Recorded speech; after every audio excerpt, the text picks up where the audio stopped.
I have a video for you today. I have a tech video for you today. Skylab.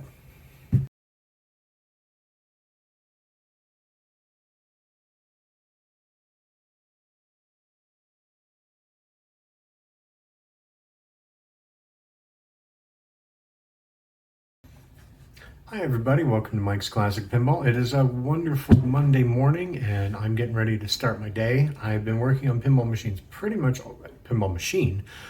all weekend. I've been working on Skylab and I'm recording this intro now because I wasn't sure over the weekend if I was going to have enough to justify a video. I do. Starting Friday night when I started working on things, this was pretty much in a heap. It's working, and it's working well. Now there's a couple of bits of bulletproofing that I still want to do on it, and then it's all just cosmetic from there. So that's going to take place over the week, but the game is working, and I wanted to tell you that is thanks to you guys. I've been on YouTube, I've been on Facebook a ton this weekend, getting help from everybody on stupid, dumb little stuff that I should have caught but didn't. But this will be a good video to show the last of the mechanicals that were wrong with this and the process of me slowly having a stroke over 3 days. But so I hope you guys enjoy this, and we'll do the next video throughout the week, doing all of the cosmetics and make everything look really good. So thank you again to you guys who are helping me on this. I really do appreciate it, but let's go through the process and you can see why at the end I was ready to just break down crying, because the final thing that had been causing the majority of my problems for the last year and a half was really simple.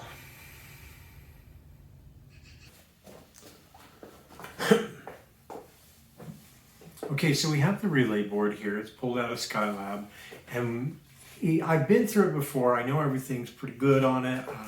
It's still pretty dirty, so first thing I'm going to do is I'm going to go through and clean it up. Now, what a lot of people do is actually unscrew everything, clean the board. If I'm doing like a complete restoration, then I'll usually do that, but I just want to give it a good cleaning and dusting. I don't have any canned air, and sometimes canned air can be a little bit rough, so I'm actually going to use these. These actually do great. These are stencil brushes from the dollar store, and they do very good at just dusting and cleaning. So we're going to go through and kind of clean things up a little bit here. Going to try and maybe put back some of the labels. I'm not 100% sure where they go yet, but I'm going to try and not lose any more. But so what we're going to do first is we're going to go through and clean that and take care of that first. That way it won't be quite so nasty to work on, and we might not get random crap going through and screwing everything up for us. So let's go ahead and do that first. And I'll be back with you in just a little bit.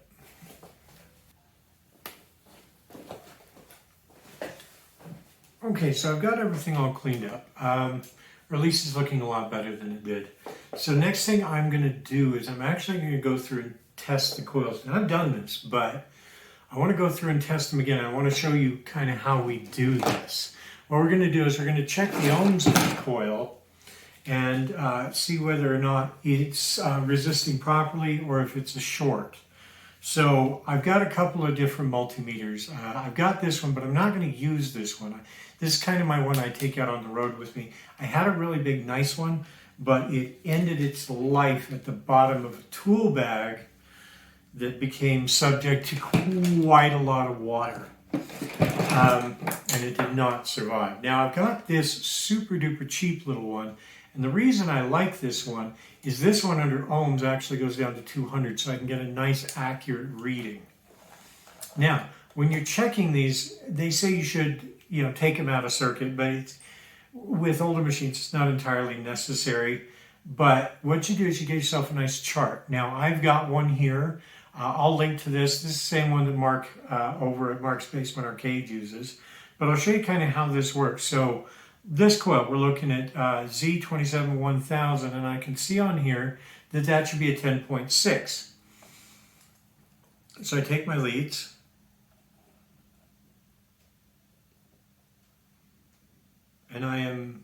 just slightly above that, so I'm okay. So what I'm going to do is I'm going to go through and I'm going to check all of these against this chart to make sure that I'm within a point, and so that I can tell whether or not the coil is good or bad. So I'm going to go through and do that, then we'll move on to the next step.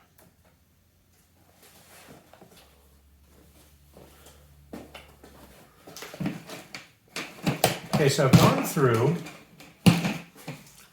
and I've checked all my coils, and surprise, surprise, they're good. Now, some of them are a little toasty, but I don't think I need to replace them. Obviously, the lock coil, which is a continuous load coil, it locks on and holds it. This thing is running all the time, so it always gets a little toasty, but it's running well. So I'm not going to worry about replacing that. The next thing that I am going to do is I'm going to go through all of the switches. Now, when you're doing a switch stack, when you're doing switches like this and you're checking them, what you want to do first is kind of look at it, and it's easy to tell whether it's supposed to be an open or closed switch, usually by the direction of the fingers, which way they're pushing. So it's fairly easy to see, and what you want to do is you want to look and you want to make sure that you've got good action and good contact on each of them. You have enough of a gap, they're not going to be sitting totally closed. I found one over here that probably was a little bit too closed. And then what we're going to do is we're going to go through on each of them with the Flexstone file. Now this file is brilliant. It's actually, or Plastistone, whatever they call it now. These are available from Pinball Resource, and it's a flexible, non-conductive file. So what we're going to do is we're going to take my micro pliers. I'm going to go to each one. I'm going to put the Flexstone down in there.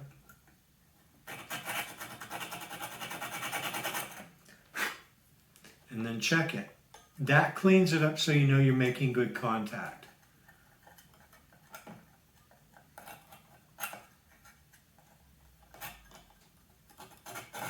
Just a tiny bit of pressure works. And just a few swipes. So we're going to do that, and then we're going to go through and do it here on this stack as well. We're going to double check all of these, make sure that they're hitting properly. So we're going to do that step. So what I'm going to do is I'm going to do that now, but I'm going to turn on some Battlestar Galactica because that shows the bomb, and I'm going to take the next hour or so and go through and do this. And we'll see when I'm done, and I'll show you the next step for relay boards. Okay, so we've now been through the board. I've gone through and I've cleaned all of the switches and made sure that I've got good contact. I've been through the score motor as well and made sure that all these reset switches up here are actuating properly and that they're clean. The other thing I went through and did was I went through each lug and gave it a little tug just to make sure that everything was on there solid and that it wasn't loose, because a cold solder joint would kill you when trying to repair a game. I did find a couple that I've gone through and resoldered, so hopefully that'll help. So I've been through this. I've also been through and given a quick brush to these to make sure that the Jones plugs are clean and that they are doing as they need to. I've also been through the combs with a brass brush. Now I use a brass brush because brass will clean it, but it won't scratch it up. And so I use that, and then I've gone through and done that. So by and large, I think with the board, we're done. I think we're good. I've checked the motor, everything's running good.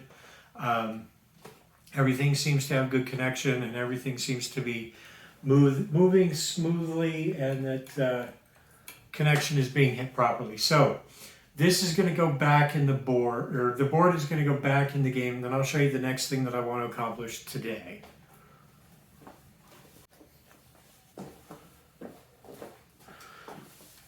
Okay, so relay board is back in the game, loving life, singing a little song, and the next thing I wanted to take care of today is this. This is the Chimes unit, and as you can see, it's kind of crusty, kind of nasty. So what I'm going to do is I'm going to disassemble this and I'm going to clean it really good and put it all back together. And I mean, this sounds,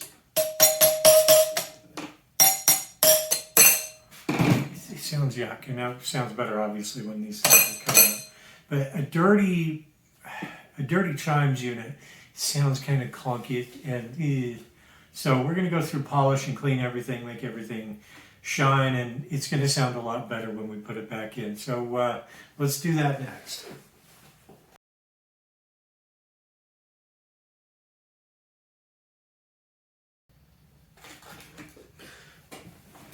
Okay, so that's the Chimes unit. As you can see, it looks a lot better. And it's going to sound better too. When it goes back in the game, which I'm going to install it back in right now, it's going to sound so much better playing. Basically just cleaned everything, went through, stripped everything down, polished everything, and it's just going to sound a lot better. So we'll go ahead and put this back in the game. This is the end of the actual work that we're going to do today. I've got everything put back in, so what we're going to do is we're going to put this in, get everything plugged in, and then we're going to do some testing, and we're going to kind of diagnose what's left, because odds are there's still going to be some bugs in there, and maybe I could get your guys' help. But so let's get this back in there, and then we'll see where we're at with things.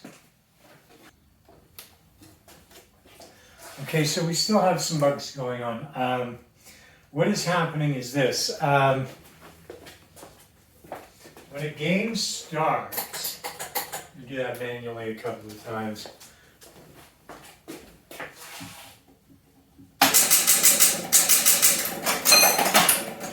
Counts down balls, goes to game over, and it's still sticking, so something's still not as loose as it needs to be. Okay, so once it stops, I start again. It's not crediting, or it's not incrementing the ball, so it's obviously still something on the relay board. And my hundreds place, which I actually have sitting out right now, locks on. So I'm going to go through the schematic, and I'm going to go through and figure out what's attached to that and see what might be holding that on. But so for the time being, we're going to leave it at that for today.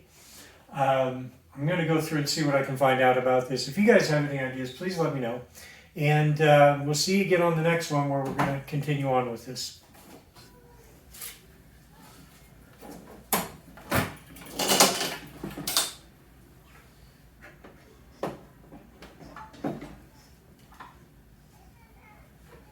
Okay, so I've talked to a bunch of you online, a lot of my friends online, and been conversing with some people, and pretty convinced what the problem is now.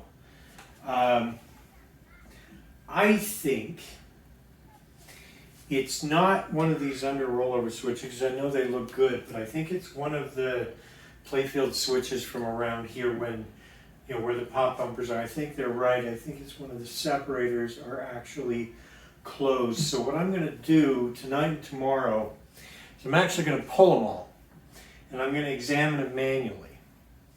I'm going to make sure everything looks good, because, like I said, I'm not perfect at this. In fact, I'm pretty shit at a lot of it. So what I think we're going to do is I'm going to pull all of these, and let's see what we can find. I bet it's one of these that's closing it. Everything else, it is now incrementing properly. The balls are incrementing properly. Actually, on my hundreds, I found a cold solder joint on the bottom switch of the hundreds. So I've resoldered that. Things are acting a little bit better, but obviously that hundreds is still locked on. So it's gotta be one of these. I think you guys are absolutely right. It's gotta be one of these damn things. So I'm going to go through them, and I'm going to rebuild the leaf switches that come up from under out of the playfield. I'm going to rebuild those. I'm going to pull them and do those tonight and tomorrow. So we'll go ahead and do that, and then let's see how things go from there. I want to say to all my buddies online too, I appreciate your guys' help. I didn't really think about Yeah, I know there's probably a mangled switch somewhere, but I didn't really think about the possibility of the switch strengthener in between. That tough metal bit might be shorted closed on one of these. That could be the problem. So we're going to go through and we're going to look at those and see what we can come up with. So thank you. Let's go from there.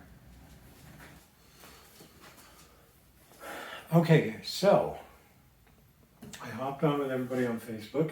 You guys gave me some hints. These are the playfield switches for, the scoring underneath the plastics. And I started to pull these, and sure enough, as you guys suggested, the strength bar, or the strength plate that's behind the second switch, on a couple of them already, mangled the fuck. So I've started to put those back together, clean them, rebuild them, double checking them. So I'm going to go through and do all of these tonight, and I will check back with you guys tomorrow. Okay, everybody, so it's about 5 o'clock on a Sunday now. I've been working on this thing all weekend, and guess what? It's working. Mechanically, it is now working. It would not have been working without everybody's help. It's entirely thanks to you guys. Everything that you guys suggested to me was in fact wrong, but it still wasn't solving the problem. I could get it to credit and increment and do everything and get everything working on 3-ball, but not on 5-ball. And yes, my ball unit was completely fine. This has been a problem for a year, almost a year and a half, and I am furious with myself. But the problem is done. Do you want to see what it was? Do you want to see what was causing it? Do you want to take a guess? Do you want to see how dumb Mr. Mike was? Yeah, let me show you.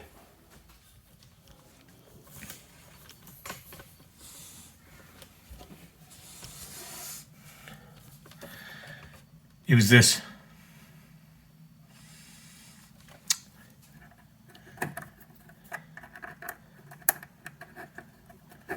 It was sitting like this.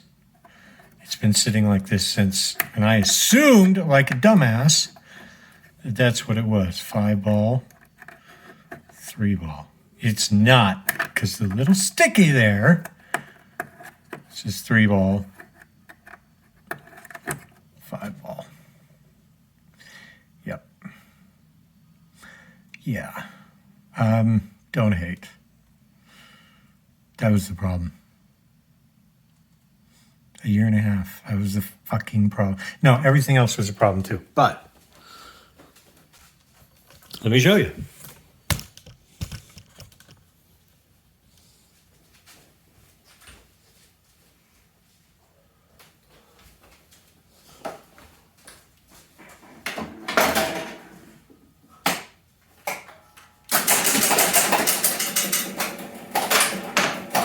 Have it on 3-ball. Yeah.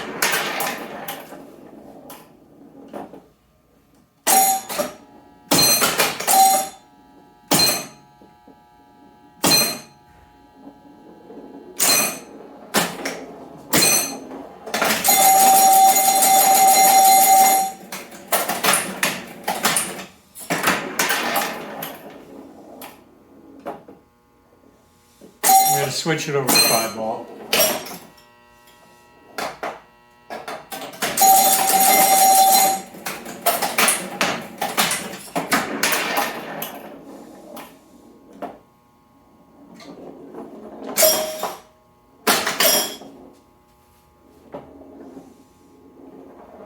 And it should be game over.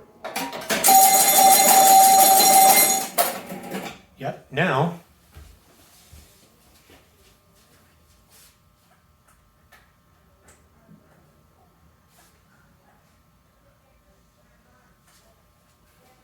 yeah.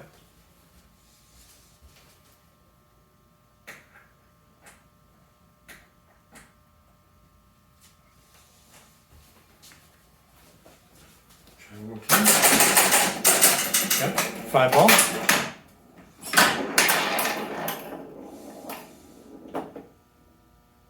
I have a lot left to do.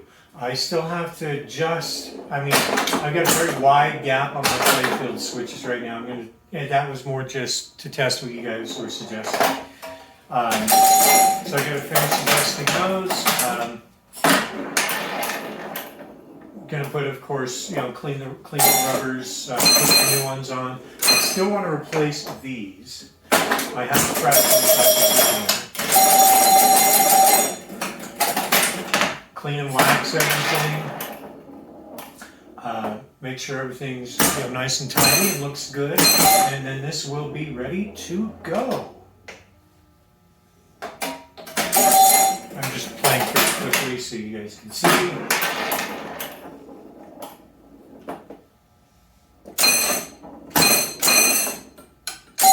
Oh. Last ball.